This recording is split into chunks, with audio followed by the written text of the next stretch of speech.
Maligayang pagbabalik sa Oprah Recap muli. Salamat sa pagtangkilik sa aming mga recap at huwag kakalimutan mag-subscribe at pindutin ang notification bell. Nagsisimula ang pelikula sa isang mahigpit na monasteryo ng Shaolin. Binubuo ito ng ilang kabataang lalaki na nakikipagkumpetensya upang maging pinakamahusay na master ng kung fu sa buong panahon. Ang pinakawalang muwang at walang talento sa kanilang lahat ay isang binata na nagngangalang Little Mute o mas kilala sa tawag na Jack na hindi nagsasalita sa hindi malamang dahilan. Nagpupumilit siyang makipagsabayan sa mga kapwa niya estudyante, na ginagawa siyang katatawanan. Isang hapon, inutusan ng master ang lahat ng kanyang mga mag-aaral na gumawa ng isang espesyal na gawain na tutulong sa kanila na malaman ang sikat na pamamaraan na tinatawag na walang timbang. Hiniling niya sa kanila na kumuha ng 2 buong balde ng tubig sa isang ilog habang nakasuot ng mabibigat na sapatos na bakal na may bigat na higit sa 5 kilo sa bawat binti. Hindi lang iyon, ngunit pagkatapos mapuno ang mga balde, kailangan nilang maglakad ng 1 milya paakyat. Kapag na-master na nila ang teknik na ito, magiging parang mga ibon na sila na kayang tumalon sa mga bubong at magsagawa ng panghimpapawid na mga pag-atake. Nakita ng mga kaklase ni Jack na nasasabik siya sa gawain at pinayagan siyang mauna, dahil kumpiyansa sila sa kanyang kawalang kakayahan na alam nilang siya ang huling makakatapos ng gawain. Gaya ng kanilang inaasahan, maaga niyang pinunan ang balde ngunit halos hindi siya makalakad dahil ang sapatos ay nagpapabigat sa kanya, dahilan para maunahan siya ng mga ito na iniiwan siyang huling makaakyat sa burol. Sa bandang huli, nabitawan pa niya ang balde at napaupo ng walang pag-asa. Sinusubukan niya ang kanyang makakaya upang mabuhay sa monasteryo ngunit ang kabiguan na tulad nito ang nagbigay kahinaan sa kanyang loob. Habang iniisip niya kung paano siya nakarating sa punto ng buhay na ito, ipapakita ang isang flashback. Ilang taon na ang nakalilipas, ang ama ni Jack ay pinatay ng isang nakamaskara na tulisan dahil sa pera. Ang pumatay ay isang kung fu master na bumugbog sa kanila ng malala bago pinatay ang kanyang ama. Kaya naman ang tanging dahilan kung bakit pumasok si Jack sa monasteryo ay upang magkaroon ng sapat na kasanayan upang patayin ang mamamatay tao balang araw. Bumalik lang siya sa realidad nang may lumapit sa kanya na madre, nang makitang sumuko na siya sa gawain. Hinihikayat siya nito sa pamamagitan ng mga salitang nagbibigay ng motibasyon. Ang pangalan ng madre ay Five Plums na isa ring kung fu expert, at pagkatapos makipag-usap sa kanya ng ilang sandali, kinumpleto ni Jack ang gawain ng may matinding pagsisikap. Gayunpaman dahil siya ang huli, tinawag siya ng master na tamad, ibinunyag pa nito na walang mag-aaral sa loob ng ilang taon ang inabot ng ganun katagal bago matapos ang gawain. Si Jack ay inutusang magputol ng kahoy sa buong buwan bilang parusa. Habang gumagawa siya sa labas ng monasteryo ay nilapitan siya ng isang lasing na monghe. Sa una ang lalaki ay nagkikwento ng isang bagay tungkol sa pagpupursige sa kung fu ngunit walang interes si Jack. Subalit nang ibinunyag nito ang isang lihim tungkol sa monasteryo, ang dalawa ay napunta sa isang nakatagong silid sa likod ng talon kung saan tanging ang mga matataas na antas na mga master ang pinapayagang pumunta. Doon ay nakakulong ang isang matandang lalaki, na nakakadena ang mga kamay at paa sa dingding. Para kay Jack na hindi alam kung ano ang kasalanan ng lalaki, ang parusa ay tila hindi makatwiran at malupit. 2 monghe ang dumating sa kuweba at binigyan ng bilanggo ng pagkain at tubig, at nang umalis na sila ay makikita si Jack na tinutulungang kumain ang bilanggo. Nakuha ni Jack ang tiwala ng bilanggo dahil sa kanyang ikinilos, at nalaman nitong si Jack ay hindi isa sa mga alip-ores ng monghe. Kinain ng matanda ang pagkain at hiniling sa kanya na dalhan siya ng alak sa susunod na pagkakataon. Sa sumunod na eksena, ang pinakamahusay na mag-aaral ng monasteryo ay naghahanda para sa pangwakas na gawain na dapat tapusin ng bawat mag-aaral bago magtapos sa monasteryo ng Shaolin. Ang tawag sa gawain na ito ay ang wooden test kung saan ang isang tao ay dapat pumasok sa isang makitid na pasilyo na naglalaman ng 36 na Shaolin wooden. Sila ay mga mekanikal na kahoy na umaatake sa sinumang papasok sa pasilyo ng may napakabilis na pagkilos at lakas. Ang bawat isa sa mga ito ay 50 beses na mas mabilis at mas malakas kaysa sa karaniwang tao kaya ang gawain ay lubhang mahirap. Ang mag-aaral ay pumasok ng may kumpiyansa ngunit nasaktan ng husto kaya kailangan siyang buhatin palabas. Pinagsabihan siya ng master dahil sa labis na pagtitiwala sa sarili at tinuturuan ng iba na gawin ito bilang isang aral na huwag maliitin ang huling pagsubok.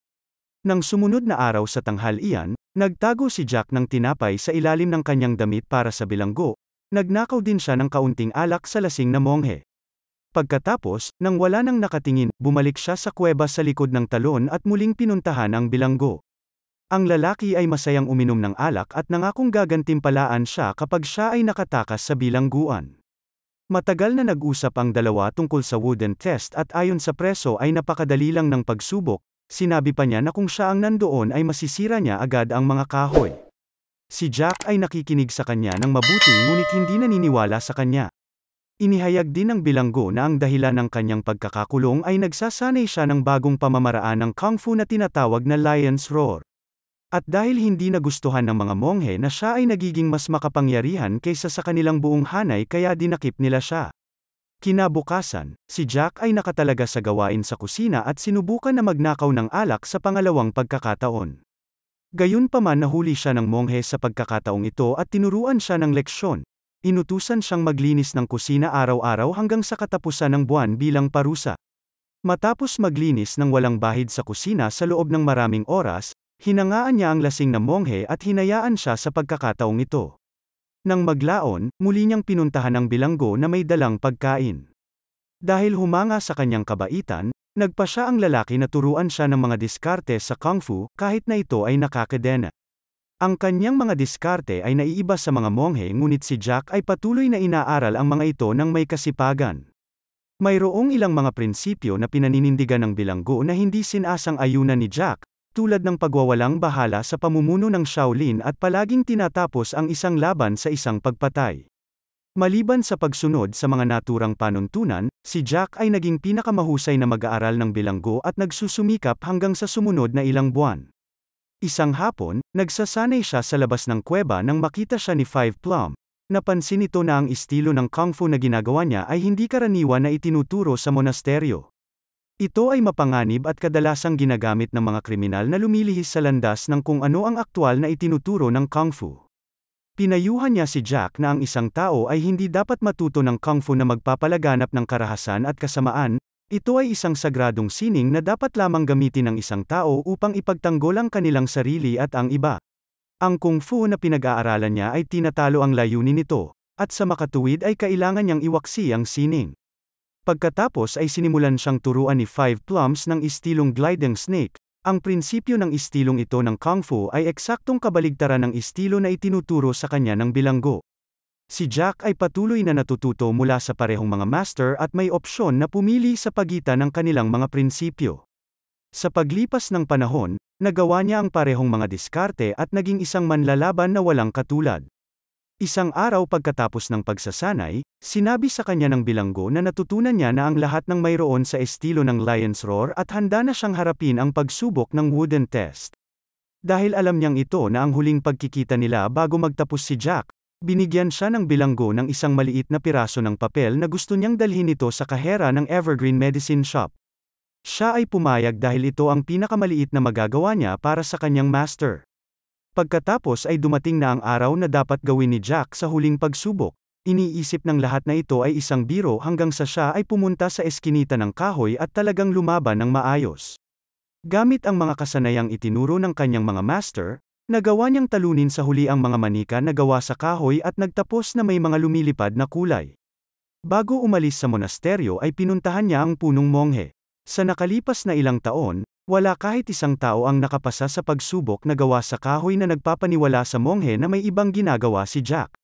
Walang sinabi si Jack ngunit nalaman ng pinuno na nakilala niya ang bilanggo, kaya nanalangin ito sa Diyos para sa kapatawaran sa ngalan ni Jack at nagtanong kung may ibinigay sa kanya ang bilanggo. Si Jack ay nananatiling tapat sa kanyang master at hindi tumugon. Bago siya umalis ay inabutan siya ng isang kahoy na balumbon sa kahiniling na makipagkita sa dakilang master sa mga burol.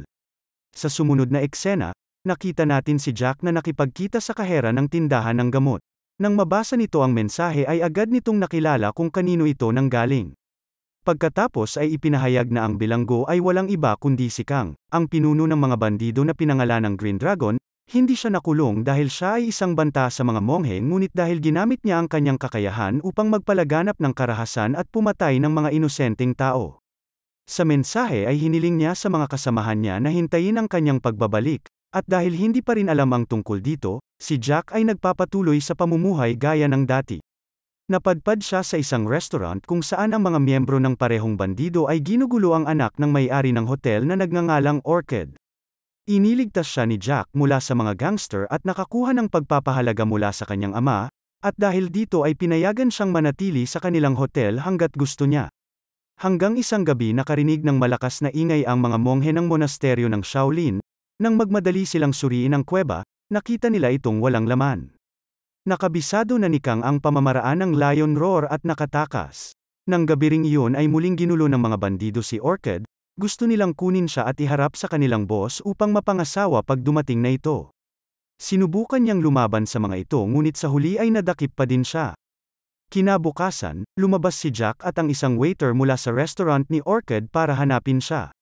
Sa kanilang paglalakbay, nakita nila si Kang na nakikipaglaban sa mga monghe mula sa monasteryo na sinusubukang pigilan siyang tumakas. Dahil hindi alam ang tunay na pagkakakilanlan ni Kang, tinulungan siya ni Jack na makatakas sa pamamagitan ng pag-abala sa mga monghe. Ang pinuno ng bandido ay nagpapasalamat at sumang-ayon na tulungan silang hanapin ang nawawalang babae bilang kapalit. Pagkatapos noon, pumunta ang tatlo sa isang restaurant para kumain dahil matagal nang hindi nakakakain ng masasarap na pagkain si Kang. Maya-maya ay biglang napansin ni Kang ang isang kalbo na lalaki sa labas ng bahay at pinatay siya sa pag-aakalang siya ay isang monghe. Nang sabihin ng may-ari ng tindahan na hindi ito monghe, tumanggi siyang tanggapin ang kanyang pagkakamali at sa halip ay sinisisi pa ang patay na kalbo.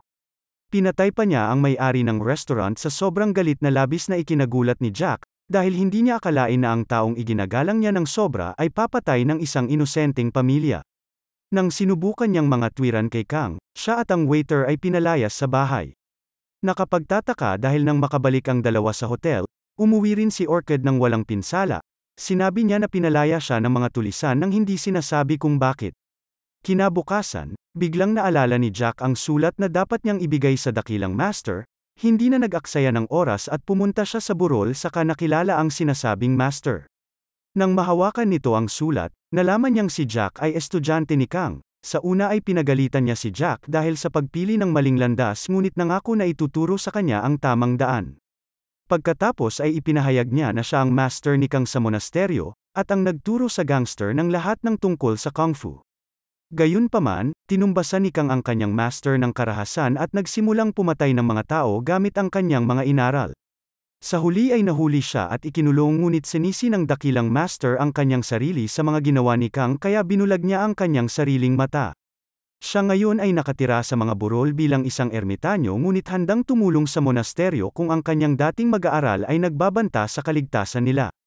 Ang kasalukuyang punong monghe ay natatakot sapagkat ang mga monghe ay tumanda na. Dahil kung umatake si Kang at ang kanyang gang sa monasteryo, hindi nila magagawang ipagtanggol ang kanilang sarili.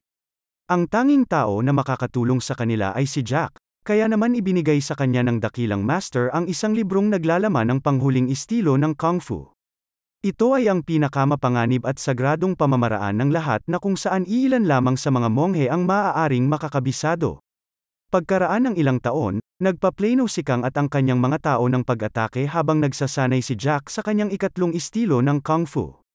Pinagbubuhat siya ng 300 kilo ng bato sa kanyang balikat ng maraming oras kasama ng iba pang mga kakaibang ehersisyo. Sa ilalim ng patnubay ng punong monghe, nagawa niyang makabisado ang estilo sa loob ng ilang taon. Ngayon nakabisado na niya ang 3 iba't ibang diskarte ng Kung Fu, si Jack ay handa ng lumaban sa anumang laban. Isang araw, sinalakay na ni Kang at ng kanyang mga tao ang monasteryo. Nang subukan ni Jack na pigilan sila, tumawa si Kang habang inihahayag na siya ang pumatay sa kanyang ama matagal na ang nakalipas. Ang nagulat na si Jack ay nagsalita sa unang pagkakataon. Ibinunyag niya na siya ay nangakong hindi kailanman magsasalita hanggang sa matagpuan niya ang pumatay sa kanyang ama. Ang paghahayag ay sinundan ng isang labanan sa pagitan ni Kang at ni Jack. Gumagamit si Kang ng pamamaraan ng Lion's Roar at nadedepensahan ang mga pag-atake ng istilong ahas ni Jack. Sa una, gumagana ang teknik sa pabor ni Kang ngunit nang sinubukan niyang umatake, naharap siya sa parehong problema. Sa wakas, si Jack ay gumamit ng pinakahuling estilo at bumaliktad ang laban. Kahit na binugbog ng malala at iniwasan na magpakawala ng anumang nakamamatay na pag-atake, nagawa niyang manalo sa huli. Sa gulat ng lahat, tinanggap ni Kang ang pagkatalo at natutuwa siya na ang kanyang nag-iisang estudyante ay nakabisado ang kanyang mga tinuro. Gayunpaman ito ay lumabas na isang pandaraya, plinano ni Kang na gamitin ang nakamamatay na pag-atake sa kanya ngunit si Jack ay nakagalaw sa tamang oras at ang pag-atake ay tumama mismo sa leeg ni Kang. Namatay siya dahil sa lakas ng epekto, at ang lahat ng kanyang tauhan ay tumakas dahil sa takot. Sa huling eksena, bumalik si Jack sa monasteryo at naging monghe. Dito na nagtatapos ang kwento, sana ay nagustuhan mo ito. Kung hindi ka pa nakasubscribe ay mag-subscribe ka na upang matulungan mo ang channel na ito. Mag-comment ka na rin tungkol sa kwento. Salamat!